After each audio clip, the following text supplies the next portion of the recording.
Hello friends, welcome back to our channel. இந்த video பார்த்துட்டு இருக்க எல்லாருக்கும் பெரிய வணக்கம். இந்த வீடியோவில் நம்ம ஒரு சிம்பிளான ஒரு 3 யோகா தான் பார்க்க போகிறோம். நிறைய பேருக்கு நான் கமெண்ட்டில் சொல்லியிருக்கேன், ப்ரெக்னெண்ட்டாக ட்ரை பண்ணுறவங்களுக்கு நீங்கள் ரெமிடிஸ், டேப்லெட், ட்ரீட்மெண்ட் இதெல்லாம் எடுக்கிறீங்கன்னா அது கூடவே ஏதாவது ஒரு ஃபிசிக்கல் ஆக்டிவிட்டி, அது வாக்கிங், எக்ஸசைஸ், அது யோகா ஏதாவது ஒன்று.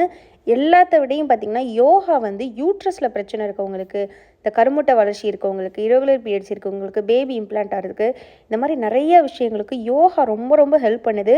அது ரீசன்ட் டைமில் தான் நான் அதை பற்றி நிறைய தெரிஞ்சுக்க ஆரம்பிச்சிருக்கேன்.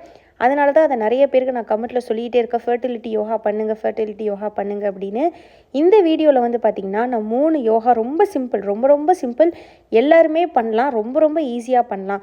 இந்த 3 யோகாவை வந்து காலையில் நைட்டு 2 தடவையுமே தூங்க போகிறதுக்கு கொஞ்சம் நேரத்துக்கு முன்னாடி, காலையில் எந்திரிச்ச உடனே 2 தடவை ஒரு கால் மணி நேரம் நீங்கள் பண்ணிங்கன்னா கூட போதும். இது வந்து நியூ எக்கு க்ரோத்துக்கு ரொம்பவே ஹெல்ப் பண்ணும்.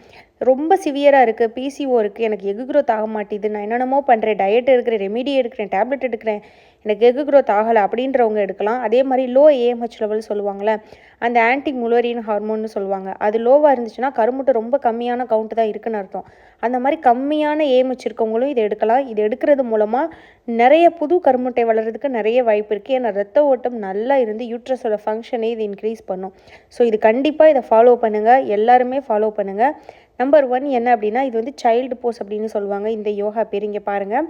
காலை வந்து நம்ம உட்காருவோம்ல, மடக்கி உட்காந்துட்டு அப்படியே நம்ம ஸ்ட்ரெயிட்டாக கையை 2ஐயும் தூக்கி அப்படியே கீழே நம்ம வயிறு வந்து நல்லா கொஞ்சம் அமுங்குற மாதிரி நம்ம வந்து வச்சுருக்கணும். இதே போஸ்ட்லேயே இருக்கணும். எந்திரிச்சு நீங்கள் கையெல்லாம் வைக்க தேவையில்லை. அதே மாதிரி மடக்கிட்டு ஒன்ஸ் வச்சுட்டிங்கன்னா உங்களால் எவ்வளோ நேரம் ஹோல்ட் பண்ண முடியுமோ ஹோல்ட் பண்ணிவிட்டு அகெயின் எந்திரிச்சு உட்காந்துட்டு திரும்ப அதே மாதிரியே இந்த பொசிஷனில் வந்து பண்ணணும். இது வந்து ஃபஸ்ட்டு ஸ்டார்டிங்கில் வந்து பார்த்திங்கன்னா எல்லாருக்குமே ரொம்ப நேரம் ஹோல்ட் பண்ண முடியாது.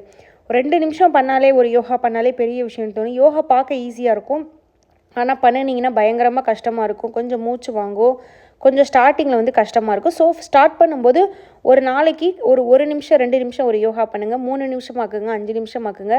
அந்த மாதிரி நீங்கள் இன்க்ரீஸ் பண்ணிக்கிட்டே போகணும். நம்பர் 1 யோகா இது தான். நம்பர் 2 இது ரொம்ப ஈஸி. இதோட பேர் வந்து எனக்கு தெரியல. இது ரொம்ப ஈஸி.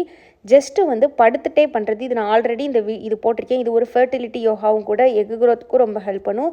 ஜஸ்ட்டு வந்து மேலே படுத்த மாதிரி இருந்துட்டு காலை வந்து அகட்டி நம்ம பட்டர்ஃப்ளை யோகா பண்ணுவோம்ல, அதுக்கு பண்ணுவீங்கள, அதே மாதிரியே காலை எந்த அளவு உங்களால் மடக்க முடியுமோ அந்த அளவுக்கு நல்லா மடக்கி, கால் வந்து பார்த்திங்கன்னா அது கும்பிடு போட்ட மாதிரி இருக்கணும். அந்த மாதிரி நல்லா மடக்கிட்டு நல்லா காலை 2ஐயும் நல்லா விரித்து, உங்கள் இடுப்பெலும்பு வந்து நல்லா விரிஞ்சு இருக்கிற அளவுக்கு நீங்கள் நல்லா விரித்து படுக்கணும். எவ்வளோக்கு எவ்வளோ லைட் விரிக்கிறீங்களோ அவ்வளோக்கு வந்து பார்த்திங்கன்னா உங்களோட யூட்ரஸ்க்கு வந்து நல்லா பிளட் சர்க்குலேஷன் வந்து போகும். இது வந்து பார்த்திங்கன்னா நீங்கள் இந்த மாதிரியும் பண்ணலாம். இதை அந்த காலை வந்து நீங்கள் மெதுவாக தூக்கி 2 பக்கமும் விரிஞ்சிருக்க காலை கிளாப் பண்ணுற மாதிரி நீங்கள் மெதுவாக நீங்கள் அசைஞ்சு கொடுத்தீங்கன்னா இன்னும் நல்லது. ஸோ நான் சொன்ன மாதிரி ஸ்டார்டிங்கில் மெதுவாக ஆரம்பிங்க. அதுக்கப்புறம் உங்களால் எவ்வளோ ஹோல்ட் பண்ண முடியுதோ, எவ்வளோ நேரம் காலை மடக்கி வச்சுருக்க முடியுதோ அந்தளவுக்கு பண்ணுங்கள். நம்பர் 3 வந்து ரொம்பவே ஈஸி. இது ரொம்பவே ஃபேமஸ், உங்கள் எல்லாருக்குமே தெரியும், பிரிட்ஜ் பொசிஷன் அப்படின்னு சொல்லுவாங்க. இது ரொம்ப நல்லது யூட்ரஸோட பிளட் சர்க்குலேஷனுக்கு. இதுவும் பார்த்திங்கன்னா ஒரு ஃபெர்டிலிட்டி யோகாவும் கூட, எக்கு க்ரோத்துக்கும் ரொம்ப ஹெல்ப் பண்ணும். இது ரொம்ப ஈஸி. இதை பார்த்தாலே இது நம்ம எல்லாருமே செஞ்சுருப்போம்னு நினைக்கிறேன். ஜஸ்ட்டு வந்து படுத்துட்டு நம்மளோட இடுப்பெலும்பை வந்து நம்ம தூக்கணும். அந்த காலோட பொசிஷன் வந்து நீங்கள் பார்த்துக்கணும்.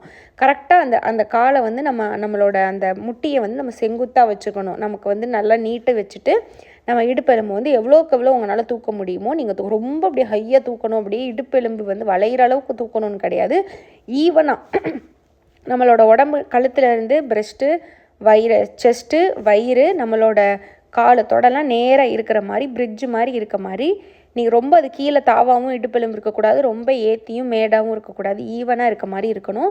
இதுவும் ஸ்டார்டிங்கில் எவ்வளோ நேரம் உங்களால் ஹோல்ட் பண்ண முடியுமோ கொஞ்சமாக ஸ்டார்ட் பண்ணி நீங்கள் வந்து ஹோல்ட் பண்ணணும். இது 3 இன்னும் நிறைய யோகா இருக்குங்க. யோகா வந்து நிறைய இருக்குது. எல்லா யோகாவுமே நல்லது தான். இது வந்து இந்த 3 யோகா குறிப்பிட்டு சொல்லணுன்னா, அந்த எக்கு வந்து க்ரோத் ஆகிறதுக்கு, லோ ஏஎம்ஹெச் இருக்கவங்களுக்கு இது ரொம்ப நல்லது. நான் சொன்ன மாதிரி காலையில் நைட்டு 2 தடவையுமே இது பண்ணுங்கள். இதுக்காக தான் இந்த வீடியோ. ரெமிடி எல்லாமே ஹெல்ப் பண்ணும், ரெமிடியும் ஹெல்ப் பண்ணும், எல்லாமே ஹெல்ப் பண்ணும். இந்த யோகாவும் சேர்ந்து உங்களுக்கு வந்து சீக்கிரம் ப்ரெக்னென்ட் அடைகிறதுக்கு உங்களுக்கு ஹெல்ப் பண்ணும். இதுக்காக தான் இந்த வீடியோ. உங்களுக்கு வேறு டவுட் இருக்குது, வேறு எதை பற்றியா தெரிஞ்சுக்கணுன்னா கண்டிப்பாக கமெண்ட்டில் கேளுங்க, நான் வீடியோ அப்லோட் பண்ணுறேன், டவுட்டை கிளியர் பண்ணுறேன். என்னோடய பேர் ஸ்ரீஜான். இந்த வீடியோ பார்த்த எல்லாருக்கும் ரொம்ப நன்றி.